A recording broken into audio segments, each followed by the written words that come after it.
ازيكم عاملين ايه؟ تعالوا اعمل معاكم النهارده طريقه فراخ مشويه في الفرن بتتبيله سهله جدا. مقاديرها كلها موجوده في البيت. مش هنحتاج بقى لا صوصات ولا اي حاجه من بره تكلفنا، لا بالعكس. مقاديرها كلها موجوده في مطبخنا. يعني عندنا الثوم، معلقه كبيره من الثوم، عندنا الملح، وعندنا الفلفل الاسود.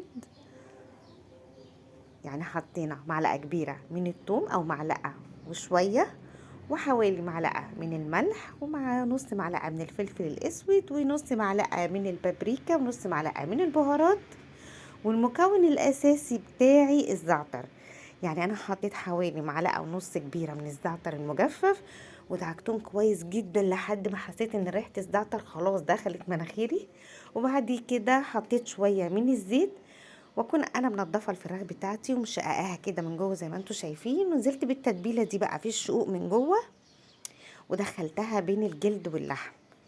اعيد معاكم التتبيله تاني: توم مفروم، ملح، فلفل اسود، بهارات فراخ، وبابريكا، وشويه من الزعتر، شويه حلوين يعني معلقه ونص من الزعتر. ودعكتهم كده مع الخلطة، وبعد كده نزلت عليها بالفراخ ودعكتهم كويس جدا، ما سبتش فتفوتة في الفراخ اما خدت من التتبيلة دي. ركنتها حوالي ساعة بقى في التلاجة. وعندي بقى الصينية بتاعتي نزلت عليها بأي خضار عندك. أنا عايزة أعمل لها ديسك من تحت عشان هدخلها الفرن. حطيت بقى بصل وبطاطس وجزر وطماطم وفلفل بقى، وبقيت الخلطة اللي اتبقت معايا نزلت عليها بالبطاطس دي. يعني نزلت بيها على البطاطس والخلطة بتاعتي دي، وشوية من الزيت، وقلبتهم كده كويس. وقبل بقى ما نحط عليها الفراخ، انا بحب ادي بقى الفراخ بتاعتي صدمة او اديها لون. حطيت طاسة على النار، وبعد كده حطيت عليها شوية من الزيت. يدوبك الزيت سخن معايا بقى نزلت عليها بالفراخ. اول ما نزلت بالجلد، يعني نزلت بوشها الاول. انا عايزه بقى اسمعكم صوتها كده. يعني بصوا، خدت حمار حلو. يعني نزلت بالجلد الاول، وبعد كده اول ما تحمر قلبتها على الناحيه التانية.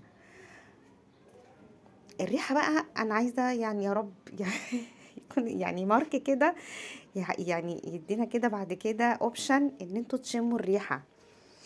بعد كده بقى بعد ما اديتها صدمه وش وظهر وخدت لون معايا، حطيتها على الخضار بتاعي، وبعد كده اديتها بقى يعني رشه زعتر كده من فوق، وغطيتها بالورق الفويل.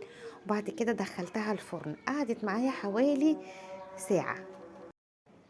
وبعد كده بقى خرجتها استوت معايا وبقت تمام. انا عايزاكوا بعد كده تقولوا لي طعم البطاطس والجزر من تحتها عاملين ايه، شاربين من صوص الفراخ مع صوص الثوم والزعتر؟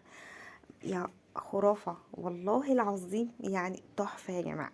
جربوها وقولوا لي رأيكم، ومش هتندموا في عمايلها بجد. هتعتمدوها في مطبخكم، ومش هتعملوا فراخ مشوية تاني أبدا بالطريقة المعتادة. هتعملوا دي. يا رب تكون الوصفة عجبتكم. باي باي.